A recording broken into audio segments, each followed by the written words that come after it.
Hi viewers. இன்னைக்கு September 27 Siragadikka ஆசை serial என்னாச்சுன்னு சொல்லி பார்க்கலாம்க்கு முன்னாடி சேனல் சப்ஸ்கிரைப் பண்ணாதவங்க மறக்காம சப்ஸ்கிரைப் பண்ணுங்க. இன்னைக்கு என்ன அப்படின்னு சொல்லி பார்த்தீங்கன்னா, இங்க என்ன ஆகுது அப்படின்னு சொல்லி பார்த்தீங்கன்னா, விஜய் வந்து டான்ஸ் சொல்லி கொடுத்துட்டே இருக்கும்போது ரதியையும் அந்த பையனையும் வந்து கொஞ்சம் நோட் பண்றாங்க. அப்புறமா ரதியை கூப்பிட்டு முன்னாடி நின்று ஆடி வச்சுட்டு திலீபன் நீ இனிமே பின்னாடி நின்னுக்கோ இங்க நிக்கட்டும்னே, என்ன மாஸ்டர் எங்களை சந்தேகப்படுறீங்களா அப்படின்னு திலீபன் கேட்கும்போது விஜய் என்ன சொல்றாங்க, நான் ஏன்டா உங்களை சந்தேகப்பட போறேன், நீங்க 2 பேரும் நல்லா ஆடுறீங்க. 2 தனித்தனி கேங்ல நின்னு ஆடுனீங்கன்னா நல்லா இருக்கும்ல. அதுவும் இல்லாம நானும் சின்ன வயசுலயே நல்லா பரதம் கத்துக்கிட்டேன். ஆனா என்னால எதுவும் பண்ண முடியல.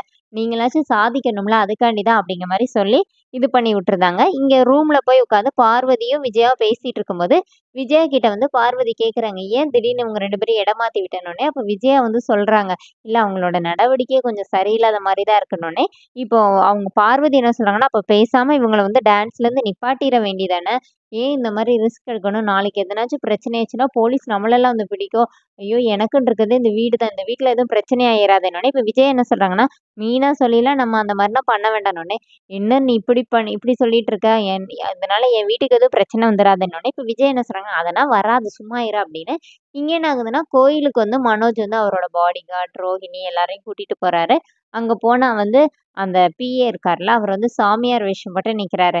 இந்த மாரி இங்க வந்து டெய்லி பௌர்ணமி பூஜைக்கு வந்து நாங்க இது பண்ணுவோம். காணிக்கை தாங்கன்னு சொல்லி மனோஜ் கிட்ட வந்து கேட்குறாரு. மனோஜ் காசு போடும்போது உங்கள நான் எங்கேயோ பார்த்துருக்கேனே அப்படின்னு யோசிச்சுட்டே போடுறாரு.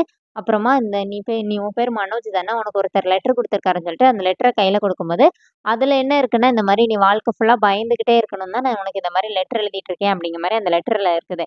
இப்ப அந்த அவர் என்ன சொல்றாருன்னா, இந்த மாரி உனக்கு வேணா ஒரு க்ளூ தரேன்.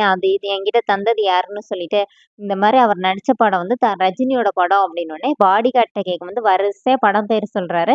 அப்ப முத்துனோனே, இந்த முத்து பையனா தான் இருக்கும். எனக்கு அப்படிதான் டவுட் இருக்குன்னு சொல்லிட்டு ஃபோட்டோ எடுத்து முத்துவோட ஃபோட்டோவ காட்டுனோனே, இப்ப பிஏ என்ன நினைக்கிறாருன்னா, இவனால தானே நம்ம ஜெயிலுக்கு போனோம். இவன் தானே நம்மள போலீஸ்ல புடிச்சு குடுத்தான் அப்படின்னு சொல்லிட்டு, ஆமா இவன் தான் சொல்லி மாட்டி விட்டுருந்தாரு. அப்ப ரோஹிணி என்ன சொல்றாங்கன்னா, இல்ல இவன் வேற ஏதோ சொல்றாரு. வா நம்ம வேற பக்கத்துல எங்கேயாவது விசாரிச்சு பார்க்கலாம்னு சொல்லும்போது, மனோஜ் கேட்க மாட்டேங்கிறாரு. முத்து தான் பயங்கரமா நம்பி இங்க வீட்ல வந்து சண்டை போடுறாரு. அப்ப மீனா என்ன சொல்றாங்கன்னா, எப்படி நீங்க என் புருஷன சொல்வீங்க? அவருக்கு இந்த மாரி கேவலமான வேலைலாம் அவருக்கு பார்க்க தெரியாது.